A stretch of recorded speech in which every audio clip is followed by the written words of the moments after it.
And so what we have learned is that Jason is more capable of being vulnerable when we're shoulder to shoulder. So we'll take a walk, and about a half a mile into the walk, he is immediately just opening up about all that's going on at work, or take a drive. So it's also recognizing how people are able to be vulnerable. And I don't know about you, Margaret, but this whole perimenopausal moment in time where I have a lot going on in here that has never happened before. We'd like to welcome you back to the Beyond Our Do podcast. I'm Byron. I'm Margaret. And we have with us a very special guest. Oh man, these two. Guest? Nah, these two. There you go. I'm sorry. Jason and Christie McMullen. They are a married couple. They've been married for 26 years. Yep. They are sharing their story. They share a little of their story, but we talk a lot about how we made it over. Yep. They help, 110 couples in the last 8 years, help them with marriage. Premarital support, and I think they work with them afterwards also. There's so much wisdom, so much information. You definitely want to stay tuned. Yep.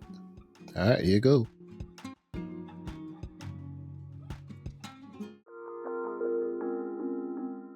What would change if you stopped guessing and start building on purpose? If you love your partner but feel disconnected, our book was written for you. Unlocking Forever breaks marriage down into real, usable shifts. No fluff, no perfection. Just practical ways to build a marriage that lasts. You can grab it now. Check out the link in the show notes or the description. And until next time, we gonna holler at y'all. So Jason and Christie, can you tell us a little bit about yourselves and who you are? And yeah. Okay, you want to start? You can do that. I'm Jason McMullen. That's my wife, Christie. I'll let you describe what you do next. But we've been married for 26 years, and this past June, and together 28. And we are madly in love, but also madly in love with marriages, and not just the wedding. We're more about the marriage, and we mentor couples through our church at Harborside Christian Church in Safety Harbor here in the Tampa Bay area, and mentored over 100, probably 110 couples over the last 7 or 8 years through our ministry there at that chapel. And it's been just a wonderful experience for us. And so it's part of the thing that we really pour into. We've got a lot of other day jobs that we do, but our favorite job is mentoring those couples and helping marriages succeed. So we're awesome. And fun fact, so this chapel is beautiful. You definitely need to Google it. But our son and daughter-in-law got married there just a month ago. And so we got to be on the other side of the experience as the parents. And what we're discovering is that marriage takes work, right? But when you're both all in, really amazing things happen. So it's more about choosing your hard, right? So marriage is hard, but divorce is hard. And yes. Hard. So we're really, we said we would never use the D word in our house, which was divorce. My mom's been married 5 times. My dad's been married 3. His parents have been married to each other for 60 years. So we had 2 very different experiences. And neither one of them were perfect, and neither is ours. No. It's just our perfect. Right. There you go. Right. Yeah, that's right. We had the different backgrounds when it came to our parents' relationship, and our secret to not bringing up the D word was whoever brought it up, we decided would get full custody of the kids. And so whoever initiated. Yep. Depending on their age and the time, You may have thrown that word around a lot. Yeah.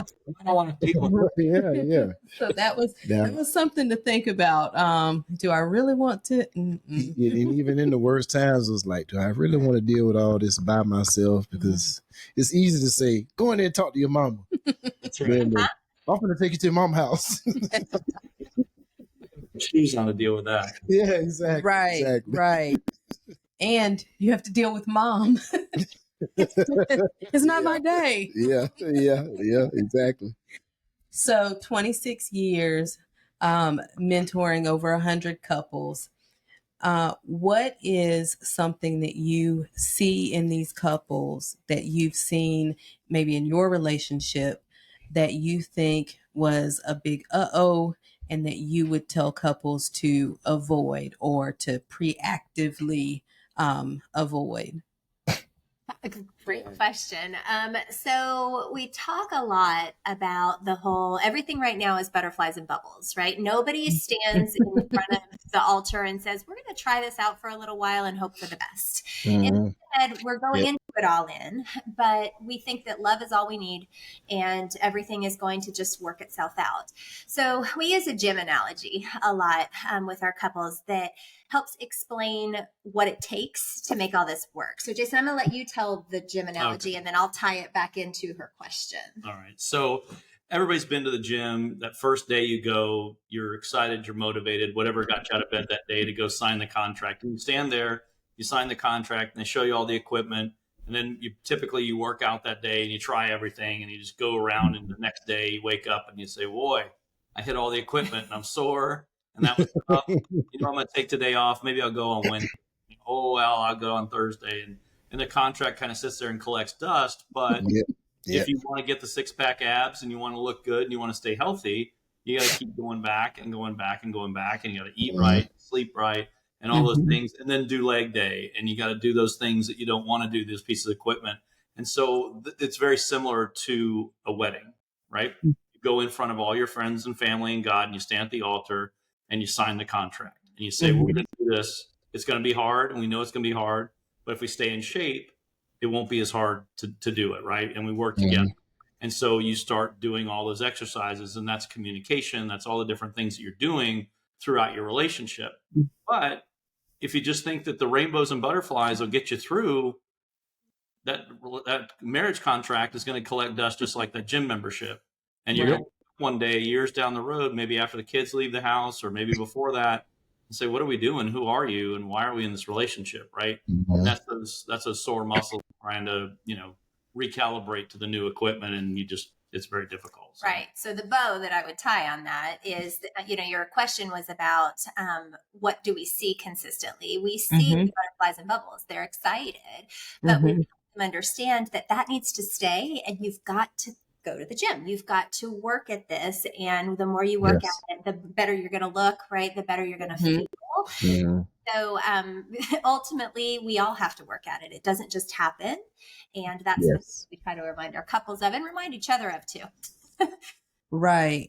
That's something that we talk about, liking each other and the importance of liking each other.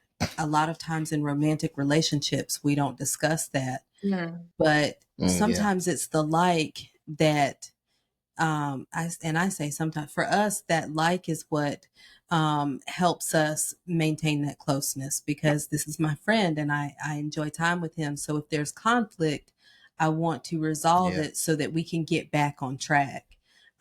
So that's our glue, is to like each other. Yeah. And that's something funny that you say that, because we have a little bit of an opposite message to that, not incorrect or other ways by any means, but we often say, I may not always like you, but I always love you. Therefore, right now you're acting like a doofus and I'm not happy with you. Right. However, I still love you. This fight is, we're going to get through this. So I think we're both right. We're saying the same thing. Yeah. Yeah. And it's the like that, when Christy, when you're walking around the house and you realize Jason has left his socks and his drawers on the floor, right by the hamper. And we understand, Jason, you basketball shot it. Like, oh, I missed. I Now, his favorite is if he has sweaty clothes, he hangs them on the outside of the hamper. They never make it in the hamper because he thinks that they will get gross. And I want to get mildew in the clothes. But he never comes back and puts them. Logic. That's what they're gone. When I get back. Exactly. We're here, brother. We're here. So Yeah. going back before I dug that hole. So we understand that communication is key. But people struggle to put that into practice. So what is one specific actionable communication habit that you teach couples that has proven to be a game changer in building connection and reducing conflict? That's a mouthful. Can I do it? Sure. Mm-hmm. Okay. That's such a great question, and one that we definitely spend some time on. So we use clear as kind and the story I'm telling myself. So when we work with our couples, we talk about the fact that we do want you to argue because that means that you're both passionate about whatever's happening. Yes. We just want it to be an 11 on a scale of 1 to 10. We'd rather it be 3 and not last 3 days, last more like 30 minutes. Mm-hmm. So clear as kind means that you ask for what you need. You don't assume that the other person can read your mind and do right. So I'm sure you've never had this particular argument, but at our house, frequently, I will say, honey, what do you want for dinner? But whatever you want is fine. Every day. Right. Something like, okay, I would really like Chinese food. And anything but Chinese. Last time I went there, I got sick, whatever the reason is. And now all of a sudden I've got an opinion when it's not what I wanted. Right. So, kind, honey, where would you like to go for dinner? There's a new Mexican restaurant. Chinese, probably not. That didn't work out last time. Maybe either the new Mexican restaurant or the sandwich spot down the corner. Okay. Do you want to flip a coin? Sure. Okay. Clear as kind means you ask for what you need. Hardest part of that is you have to know what you need, right? Sometimes we really been out of shape about something, but we don't actually know why. And so it's learning yourself well enough to be able to help the other person. And that couples with the story I'm telling myself. So we're big Brene Brown fans. These are both Brene Brown phrases. So the story I'm telling myself is that each of us have a movie script playing in our head all day, every day. Yes. We get really annoyed when the other actors and actresses do not play their Yes. But we never Line. Come on, line. Yeah. We have to give them the script, right? So the story I'm telling myself, football season is here, right? It is upon us. And I am 100% extrovert. So when we go to church on Sundays, I'm so happy because I get to talk to all the humans. And then I come home and Jason will sit down and he recharges as an introvert. Extrovert, but recharged by myself. Sit down to watch football, and 4 hours later, he has not spoken to me. And I'm starting to internally itch. Like, what is your problem, sir? In our marriage. This feels like this maybe is familiar. Early in my marriage, I would slam cabinets and be angry and be like, what the heck is this problem? And have this whole story in my head, right? Yeah. Fight ahead Without of ever time. saying anything. Mm-hmm. Yeah. So the story I'm telling myself allows me to say to him, Jason, we've been home for 4 hours and you haven't said a word to me, and that makes me feel neglected, right? And then he gets to have a story too, because this is where the real piece of this tool comes into play, because this eliminates the fight from happening. Because if she tells me what she's feeling, and not only what she's feeling, but how it makes her feel, then I can respond with what I'm going through, which is, hey, I'm just being a mouth breather, watching football, hoping the Bucs are going to win, but also got a busy week this week, and I'm just trying to chill out, relax a little bit before the week gets started. And Sunday afternoon is really kind of my only time to do that. And I can explain that to her. Then she knows where I'm coming from, and she would never take that away from me and say, get up, you need to help me do something. Instead, she'd say, you have a busy week, you're traveling, what's going on. So that's great. And she recognizes that. And I recognize that I haven't talked to her in a long time. And, oh, gosh, I would never leave you alone to just, be ignored. That wasn't the case either. So the story I'm telling myself and using that tool eliminates a fight, but also gets us both on the same page of where each other are coming from. So it's a great tool. It's not ours, but we've adopted it dramatically, and we share it with all our couples, and it's very impactful. Marriage is hard, but so is divorce. So those conversations and being vulnerable, that's difficult. And even after over 20 years, I am learning to be more vulnerable with what's going on in my brain, because it just it just takes off. Mhm. And I'm finding that a lot of those things that I'm thinking and acting based on my thoughts, it's just not true. So the marriage is hard work, but so is divorce, I think, is a good message, because if I don't um, put in the hard on this end to talk to him about Yeah. those things, we're going to eventually end up on the other side. Yeah. Yep, exactly. Well, you mentioned that. I don't want to interrupt you, but I want to say you mentioned there about the vulnerability piece and being. We have found that men are shoulder to shoulder and women are knee to knee. So if you and I were to go to a coffee shop, Byron, we aren't going to sit across from each other and talk about our feelings. Happen. Right. I'm picturing it right now. It's just not. How are you feeling? What's going on inside? So Jason, what is going on at work this week? It's not going to happen. Feel about it. Golf course for 4 or 5 hours. We'll drive in a golf cart the whole day and talk about all kinds of things that are going on. Yeah. We're able to do that, or whatever our activity is, playing video game. Or Yep. And so what we have learned is that Jason is more capable of being vulnerable when we're shoulder to shoulder. So we'll take a walk, and about half a mile into the walk, he is immediately just opening up about all that's going on at work, or take a drive. So it's also recognizing how people are able to be vulnerable. And I don't know about you, Margaret, but this whole perimenopausal moment in time where I have a lot going on in here that has never happened before. And so being able to say, hey, I am struggling with this. I've never struggled with this before, but today this struggling is a tough, vulnerable moment. And so getting him to give me his full attention in that is right? Because he's a multitasker who would like to be doing other things. And I'd like him to give me my full, look me in the eyes and put your phone down, please. Right. As soon as she puts hers down so she can have the conversation with me, so play that game, of course. And it's so important. So we're sitting here between the two of us over 50 years of marriage, and these are still things that we are working through. I think that's so important.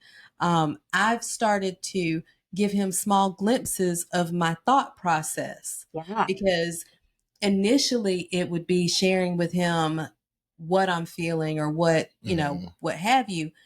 And I realized it's probably a scary leap for him to just hear the end, because how did we get to that? So I have started telling him how my thoughts spiral into that place.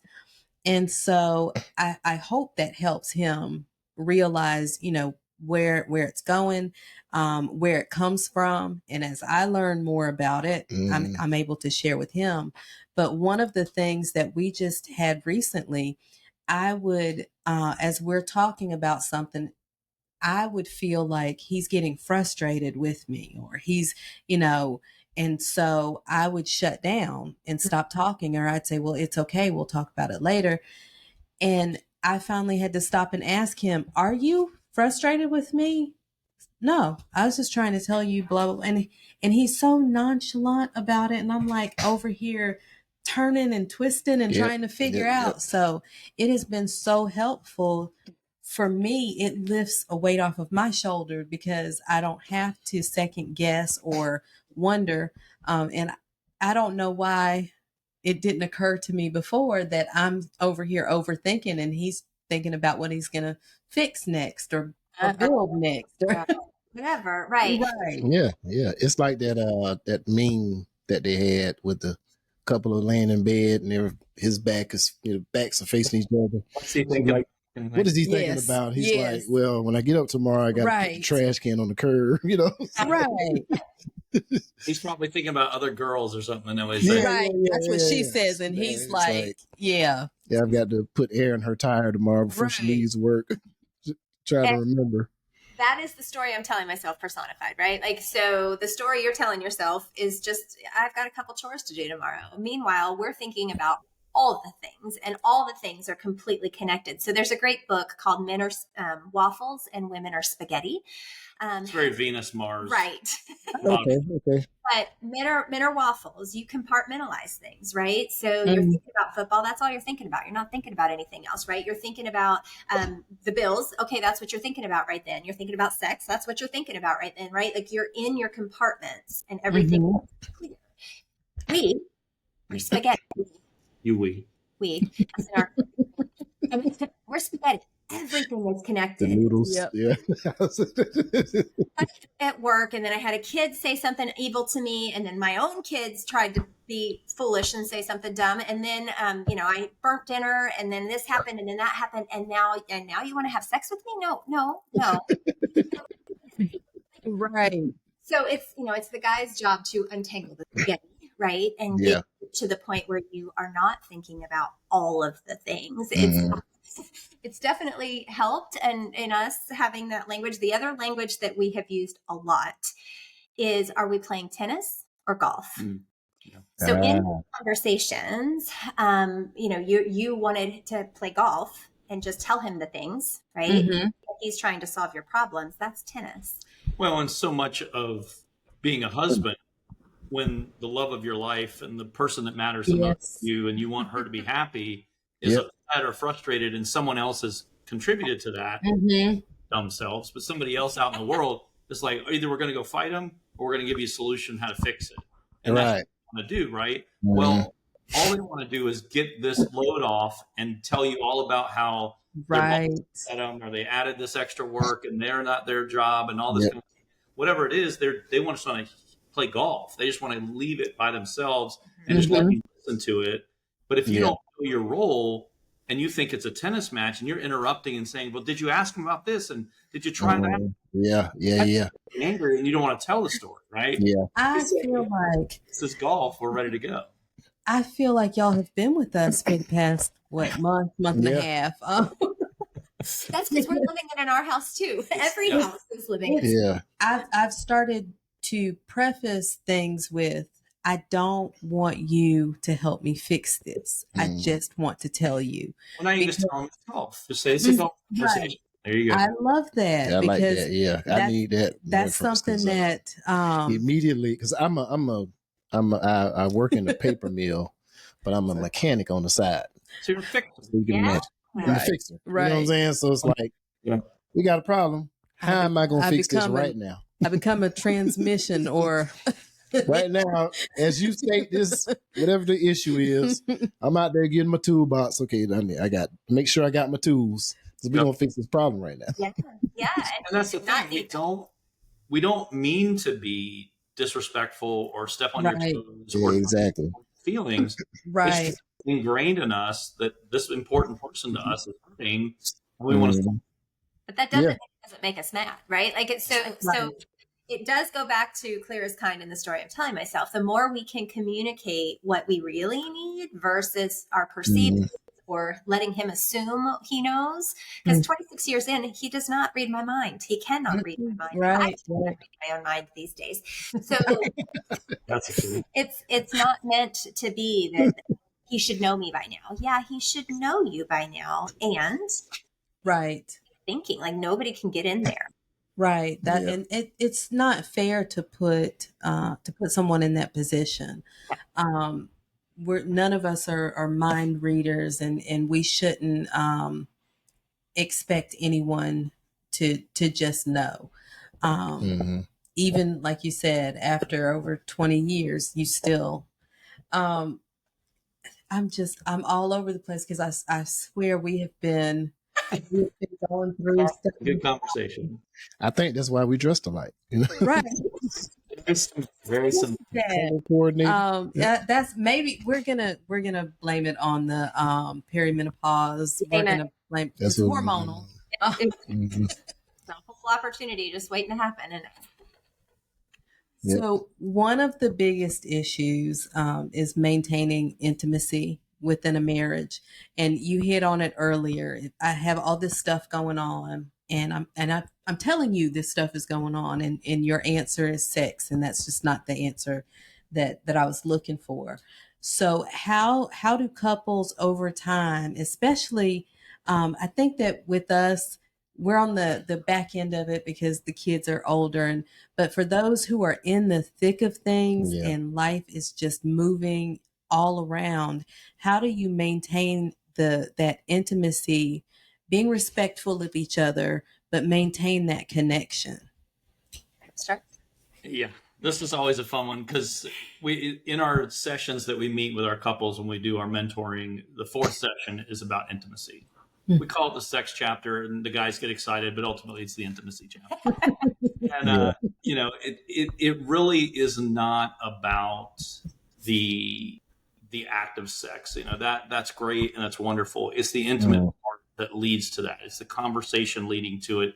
It's the time you get to spend together. And one of the biggest things that we said for 27 years, probably because I think we did some premarital counseling ourselves, is having a date night and it being negotiable.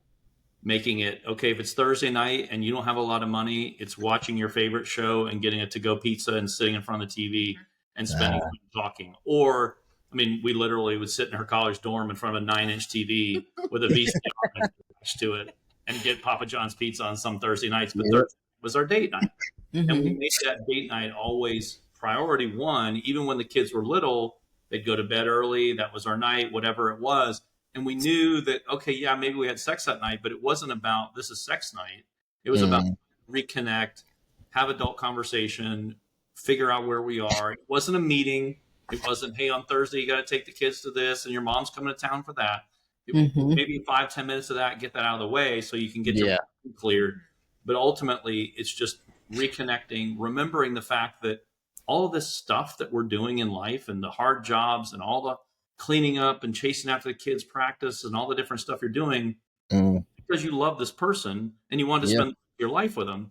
You didn't want to start with them and just go to work. I mean, it was part of that, right? Right. So the intimacy piece of that comes from the intentional dating, the intentional communication throughout, whether it's a text message, I love you, or we both work in the house now, both of us here, but we still travel a lot. And days when we're both home, I'll sneak in between a meeting, kiss on the cheek or something, say hi, and we're back. But it's just being able to connect whenever you can. To keep that going. The other thing that I think is really important is to talk about sex. So, communication is the number one thing that we must do in a marriage, right? And we know that, but it's kind of like the hub of a wheel. So if you think about a wheel with its spokes coming up, each talking my language. There you go. Okay. We're on a bicycle wheel. So you have a new fan. I love it. So communication. We're talking about our finances. We're talking about our family. We're talking about kids. We're talking about where we want to go for vacation. But if you're not talking about sex, every time that topic comes up, you hit a bump, right? Because the way that spoke is shorter than all the others. Yeah, exactly. Communication. Maybe it isn't the sex spoke. Maybe it's the financial spoke or whatever. But regardless of what it is, you have to talk about everything. And society would have you believe that sex is the easy part, right? Like that everybody's always in the mood. Nobody ever has bad breath and how it works. And so probably the number one thing that we talk to our couples about is talk about it. Just talk about it. What do you like? What do you not like? What is okay? What isn't? Affection versus romance. And how do you make sure that both of those stay alive? Because it's really easy to fall into complacency, and so many couples live together before they get married. So what's going to look different, right? Like, what are you going to do to keep this the main thing? Well, and it's easy to give an affectionate hug because it doesn't take anything. It doesn't cost anything. You just give a hug, whatever. But as the kids are getting bigger or as life is getting faster, she knows I love her. It's Saturday night. We're going to have sex. Okay, great. But there's not that intimacy because the week of the kisses and the hugs and the handhold and watching the movie has slowly died off. Yeah. The anatomical piece of sex, sure, it exists, but it's not the connection it once was. Connection, yes. That was something that when you brought up date night, And by not judging you or anything, but it's almost like nails on the chalkboard to me. But I like what you said about rather if it was getting a pizza or watching a movie, because we think that nowadays there's so much pressure put on date night. Like date night has to be this extravagant thing, you know? Right. Like, Right. Date night is just the time that you set apart to together to do whatever, whether it's getting in the car and riding around and laughing at people, whatever you decide to do. You know? Well, and I'll tell you that one of the best stories, and I got a lot of mileage out of this because I was probably being lazy, but here's the story. Kids they'd gone off to college. We were both traveling, very busy for work, and it was a Friday night, and we both had gotten home from a long week of trips and travel and whatnot. And she sends the text from her office to mine. What do you want to do about dinner? You know, the text we always send every day, right? Yeah. No, so in my brain, I'm thinking, I haven't seen this woman in a long time. We're home alone for the first time since the kids have left. I know what's on my brain. I don't care about the food part, right? Let's just get to where I'm going. Well, I knew I had to get that spaghetti. The spaghetti was right. You have to get that food. But why don't we just get some cheese and crackers, open a bottle of wine, and sit in the living room and just talk and connect? You would have thought. It was the best night ever. We sat people on either side of the couch. Our feet were touching, and we just talked. Right, like it was that reconnection that we desperately. It cost us nothing. It wasn't a big fancy, get all dressed up. Now, though, you can do those dates. I do recommend you eat more than just cheese and crackers if you're going to especially with the wine. Yes, especially with the wine. Yes, that was maybe not the best. But it was, that's the thing. And I think, Byron, you bring up a good point, because I do think a lot of men, probably more than women, maybe think that it needs to be this flashy, fancy, expensive night out, hour, and all the thing. And you can do that from time to time if it's a special occasion or whatever. But really, your date nights every single week, and it's got to be important, and make it a priority. Find a way to make that time special. Yes. Doing a Bible devotional that the two of you pick out that you want to do, or a different show that you get time before or after to talk and connect, but just TV time only. Right. Right? No phones, or we're going to watch this and then we're going to talk for 15 minutes or whatever it might be. Right. To the two of you. It's not what society says you should be doing. Yes. Right. And that was, he beat me to it, because that was one of the things with date night. There's that can lead to pressure. But when you described, setting aside that time, it doesn't have to be this big fancy thing. I think that's so important. And then you used one of his favorite words, intentional. And that's something that for the past year or so, I think that's been one of his words. And that being intentional about the time that you spend. For us, it was, and he works shift work. So it wasn't a consistent, but whenever he's home at night, we would have our time before bed when the kids were in bed. And that would be our time to connect and to discuss whatever. But it's so important to make sure that you have that time set aside and you're pouring into your marriage, especially when you become parents. Oh, yes. Because eventually they'll grow up and you're back with each other, and you don't want to be strangers at that point. That's the fun time. It is. I'll tell you something, that me being vulnerable here for a moment, and maybe most of the guys aren't going to probably like this particular response. However, sometimes the most intimate times we've ever had, where during the day we send texts each other and, hey, I can't wait to be with you tonight, and it's going to be great, and all this kind of thing. And then something goes wrong, we're just too tired, or we're too whatever. And we say, you know what? I'm just not feeling something. And then we have a conversation for the next hour or something about something we really needed to talk about. Incredibly intimate. It doesn't be a sexual intimacy at that moment. Yes. Right. And it's a connection. And so, we both love sex as much as anybody, but we can be vulnerable and open with each other and not feel like the pressure of that has to happen on that date night or whatever. It opens a lot of freedom to be able to really have good, strong, solid conversation. Yeah, I'm with you on that, because it was last year Her and I were in New Orleans, and we were with a family couple, and we were there, and they were doing their thing, we were doing our thing, and we just sat and just reflected on the past. We talked about sex. We talked about everything. We even talked about some of the past issues that we had and what we were thinking, because during the thing, you trying to get your point across. Of course, you go back 20 years and be like, well, this is what I really meant at that time. We weren't kind and clear. Yeah, that feeling of now we're connected is greater than the satisfaction of sex. You know what I'm saying? Because we're connected, and that you take that feeling on. Okay, we're connected, and we're closer to being one now. Mentally, and that's a great feeling. Mm-hmm. That's the greatest feeling. It really is, yeah. And that's really what marriage is all about. Right. Right.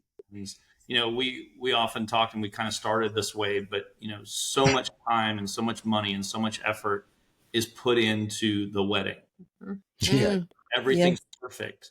Oh yes. And a lot of couples, the large portion that aren't part of our program or different groups of different churches and things, don't have anything preparing them for the marriage. Right. Exactly. But then, my parents made it this long, we'll make it too. Based on right. Exactly. Yeah. And earlier you talked about Christy said your parents had been married for several decades and her parents had. So a lot of times people look at those years and they think that the quantity equals quality. And people will say, well, my parents have been married, but how is the marriage? Oh, they get along. They let you see them get along. And a lot of times people don't know what's going on behind the scenes. So it's important that you look at the relationship that you desire and seek out mentors, couples, what have you, that have that type of relationship, because sometimes there's longevity, but it doesn't necessarily mean it's the relationship that you require desire. Right. We call those friends of your marriage. So we always ask the couples, who are your friends of your marriage? Your friends of your marriage are the people that are going to also pour into the two of you, who are going to make you better. Who, when you have a fight and you go to them and say, Jason is driving me bananas, you're going to say, okay, great, I understand. And what are you doing to make him angry? Right? Yeah. Love that. You're right. He's terrible. Let's go drink. Right. The friends of your marriage are the ones that are going to pour into making you better. And so something that we've dedicated ourselves to that we absolutely love, and our church calls it Marriage Monday, but it is an opportunity for couples to come together once a week and learn more about being married, right? So we started it to have couples who had been married in the chapel in the last year. So everybody was kind of on that same page of beginning. But that's not how it's turned out over the last couple of years. I mean, we have those couples, but then we end up with couples who've been married for 30 years or couples who've been married for 10. And everybody understands that everyone leaves their socks on the floor. And that's part of it, right? And that, I didn't realize that everybody has this recurring argument, or I didn't realize, because all we see is Instagram, like going back to is the picture of the perfect food and the expensive this and the bottle half empty posed with the glasses. Okay, yay. Did you even drink it? Yeah. Really happened. So finding those friends of your marriage is super important. We believe strongly that in every position in life, and our pastor talks about this a lot, is you should be looking to someone who is ahead of you and looking back and pulling along someone who's behind you. Right. In your marriage, you should be looking at those couples who are maybe longer together, having strong, successful marriages 50, 60 years down the road, but also happily. Right. Yes. Like what we're doing with the mentors is looking at people who are getting married and saying, boy, if we had been where you are and we were open to talk about money and we were open to talk about our sex life and our family stress and all the different things we had going on, how much further along we would be after 26 years versus something out there, Right. Yeah. very important philosophy for us that we look to often is say, who is ahead of us that we want to be like, and who's behind us that we can, Yeah. come. So That was definitely foundational for us because, when, we were married young. Wasn't my parents that I We were looked 23, we were 23, 22, and I didn't know anything about being a husband. My father, which is the closest thing that I thought to being a man's man, had passed away the year before we got married. So, that was my connection to manhood. And, I have siblings. I'm the youngest of 10 children. So I have older brothers. I'm not going to them for, I love them. I love them dearly, but I'm not going to Big Brother for advice because I seen him do some things in his marriage that I just didn't agree with. You know what I'm saying? So I had to find that positive couple. We found it through the church, and we drew to them, and that was the brother that I reached out to when I was like, "Look, man, she getting on my nerves. I don't know what to do." And instead of him saying, "Hey, man, just go to this bar with me, and we're gonna meet some chicks over here," he was like, "Man, you just go in there, you talk to her, and you stick in there, you hang in there, So that's very important to have that, like you say, those couples. I like that definitely. Mm-hmm. Well, and that's what you all are doing with this podcast, right? You're getting people, friends of their marriage from afar, because everybody isn't blessed with somebody right there that can call. Right. Or maybe they just haven't found that person yet. And recognizing that things like this are changing the world. We just have to get it in their hands so that they can go, oh my gosh, and then seek us out and say, okay, now I need like the person with skin on to ask some questions. Right. Yeah. Has all the answers. And we tell our couples that all the time. We do not claim to have all the answers. Right. We have 6 years worth of bumps and bruises, then some things, and we'll share all of those with you so you don't have to get the same bumps. Yeah. Right. Yeah, and I have no problem admitting I got it wrong a lot. And I think it's Christy and I often tell our couples, and it's often looked at in kind of with this weird look from the couples. I'll say, we want your wedding day to be the worst day of your marriage. And they look at me like I'm crazy. Like, I am spending a lot of money on this. Right. It will be beautiful, and everyone will get great pictures, and the family will be there. It'll be a perfect wedding, of course. But what we're saying in that is we want you to grow each day and get closer together, because really a relationship, like a marriage, is an onion. And each season you're peeling a new layer. Like we're going through a lot of layers about, what our childhood was like, and our parents are getting older, and we're learning different phases of life. And when our children we were dealing with different phases as well. And so things come and go. But in each phase, you have to be together and learn about each other, and not just, go this way. You want to go this way, so you're growing together. Right. Right. So important philosophy phase, whatever you want to call it, for us to explain to our couples. Yes, and that's phenomenal. Right. I like that. That's we talk a lot. He talks a lot about the two individuals coming together, and you kind of have to chip away part of self, and it's not necessarily that you are becoming a different individual. It's that you're removing those things that don't serve that relationship. Yeah. And that's, if you want a successful relationship, then you have to make up in your mind that that's what you're going to do. That was hard for me. All of us, right? So, statistically, it takes about 10 years to start thinking like a couple, right? Thinking like an individual. And the older you are when you get married, the harder it is to start thinking like a couple, because you've now had 30 years to think. So I was 22 when we got married too. Jason was 26, and we didn't know what we were doing at all. Still barely do. Right. So we nobody had no idea. But we have twins, a boy and a girl, and our son is the one that got married. So his 24. And, we look at them and go, oh my gosh, we're so happy for you. And we're so excited for you. And you don't know much yet. And that's okay. Right. Because we remember being there.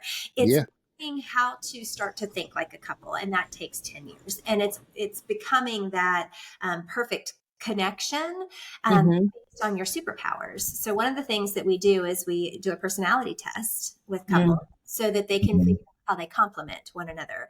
Because Yes. I have superpowers and he has superpowers, but they are not the same. And we don't Right. want them to be, right? Mm-hmm. So Right. who's to plan the family vacation and who's going to be in charge of the kids, madness and whatever. Learning those opportunities to flex those superpowers is really important.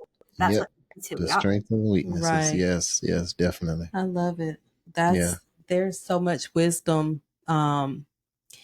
And hopefully whoever needs the message will receive it. Yeah, exactly. We certainly for that. We definitely do. Well, and people ask, so our chapel has done how many couples in the last 8 years? Oh, we've cleared 1,000 a long time ago. Yeah. So, I mean, they literally do 180 weddings a year. There are only 52 weeks in a year. So they do 5 or 6 in a weekend. Wow. Every single one of those couples has been mentored. We have about 40 or so mentors on the list. And these are people who have been married anywhere from 3 years to 63 years. And we pair the couples up based on a lot of things, right? Like we're thoughtful. The pastors are very thoughtful about Like if it might be a second marriage, then we would Right. I love that. Yeah, I yeah. love that. That's great. Younger or whatever. Children. Yeah. And what we found, I mean, we don't know the specific statistics, but we have found more of those couples have decided to start coming to church, which is very cool. But fewer of them have divorced. I know we only have 8 years worth of stats on that. Yeah. Like not a 50-50 split like it is. Right. Yeah. So marriages don't fail because of, infidelity and money, like everybody thinks they do. It's because people don't have the skills. There you go. Yep. To handle the infidelity, the money, all the things that life throws at you. And so we're just trying to pack their tool belt and telling them to go back to speaking your language. It's necessary, right? And when you need an Allen wrench, that's the only thing that's going to work in that situation. That's right. But you have to remember you have it, right? Like it's so that consistent reminder that, hey, you might not know how to use this yet, but I promise you it's going to work. It's going to work. Yeah, exactly. There was an article we did an episode. It was 1,000 couples who had been divorced, and 95% of them said that if they had been given tools, strategies, resources, they believed their marriage could have been saved. Yeah. That was mind blowing to me. Yeah. And so, like you said, there's definitely value in it, but even beyond that, it's essential to know if this happens, I can do this, I can try this, I can go here. Yeah. Because whatever it is, it's going to happen. Whatever that it is, it will happen. It's just like the school system, when you graduated from high school and it was like, okay, now go take on the world. And then you'd be like, wait a minute, what is the interest rate? Balance a check. What are you talking about? What is the minimum? Right. Somebody told me this. Yeah, I know shape and whatever that was. Right. Yeah, whatever that was. Still. Yeah. Okay. I have not used algebra yet. I'm trying to figure out. You just don't realize it. That part is very true.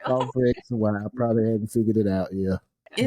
It's amazing when I think back how naive we were. I remember going looking for apartments. Oh yeah. And thinking I was just going to go to the apartment that I wanted, and I was going to, fill out the paperwork, and I was going to get the apartment. And they let me know very quickly that we weren't qualified for that apartment. And you're like, what do you mean? Like, what does that mean? Right. But it's me. It's me. And this is what I want. Well, sorry, but you have 0 credit. What's credit? Right. How am I supposed to get credit then? Yes. So those things. I mean, I got the, the CD club. I got all the CDs. We all still have money. I know. Right. I didn't pay for them, but I got them. There are generations after us that have no clue while we're laughing. Yeah. Oh, How yeah. sad that they never got to be part of the senior Or the club. That's Oh, good. yes. Yes. Yes. So, as we are wrapping things up, if you could narrow things down to one bit of advice for new couples that would help them increase their ability to be successful, what would that one piece of advice be? Do we each get one, or do we Yes. get one? Yes. Oh, okay, good. You go No, first. you go first. Oh, dang it! I've gone through everything. No, you get to go first. One piece of advice that I would give to couples, if they can't have any other, don't be afraid to talk to each other. Mm-hmm. If Yes. you will, it will solve 99.98% of the problems that you're going to face if you will just be willing to talk to each other. And I'm not saying yell at each other, and I'm not saying talk at each other. You have to talk with each other and have the kinds of conversations that will allow both parties to be heard. Yes. I Excellent. like that. Top that. Yes.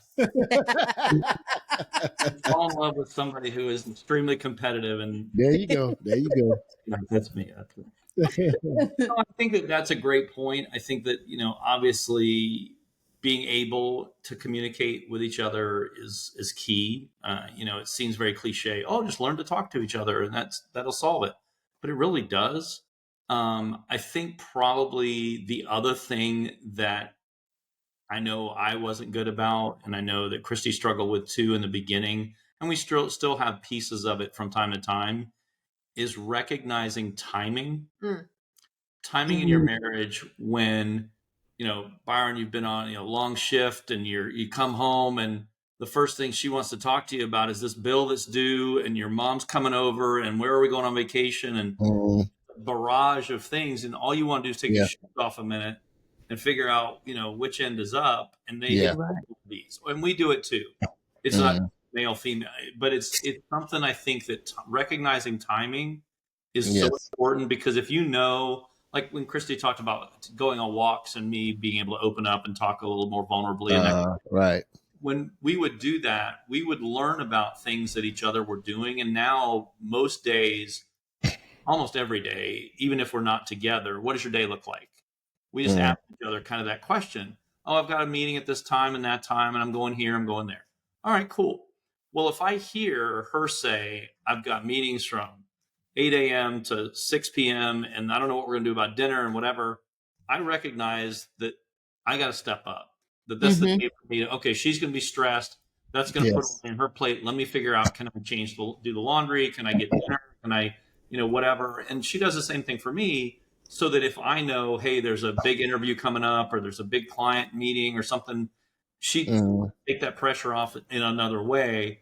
But being able to recognize that timing makes such a difference when you're approaching a topic, or if you're doing something, that might be difficult that you're challenged with.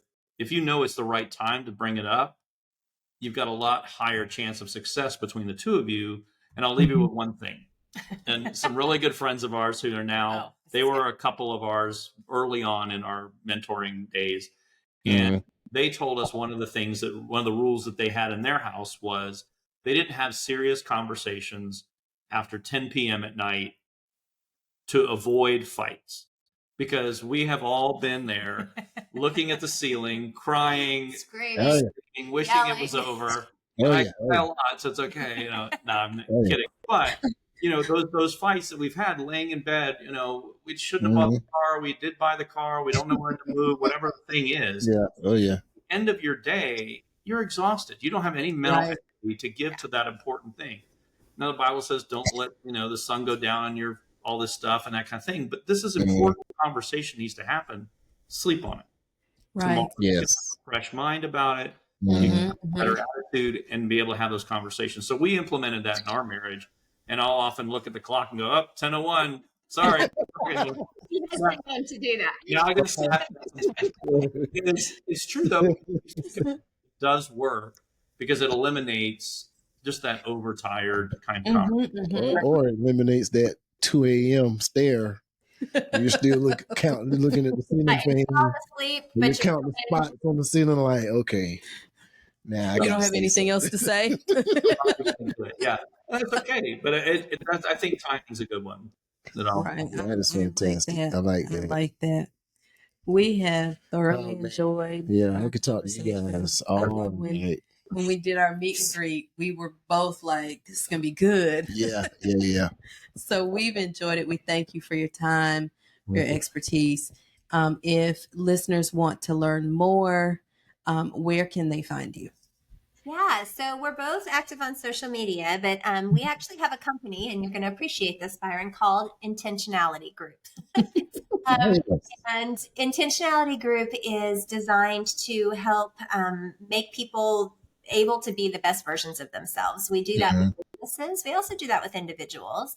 But it's all about learning to be intentional and then figuring out what that's going to look like in your daily life. So intentionalitygroup.com is another easy way to find us. So Christie, Jason, McMullen, and then Intentionality Group. Right. All right. That sounds We great. thank you for your time and expertise again. We thank you for It was having us. fun. It was very fun. All right. Man, oh man, what a time we had. That was wonderful. It was, we talk about doing these episodes so that people see they're not alone, it's other couples.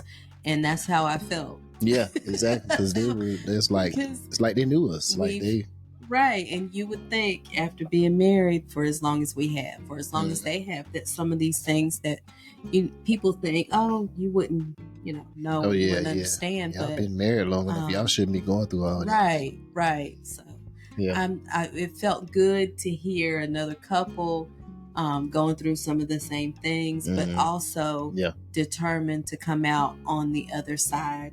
Right. In a happy, healthy marriage. Yep. And the fact that they've helped 110 couples in the last 8 years. Yep. That speaks volumes. Yep. So we definitely support whatever they are doing, and we enjoyed that conversation. Absolutely. All right. Well, like we always say, till next time, we gonna holler at y'all.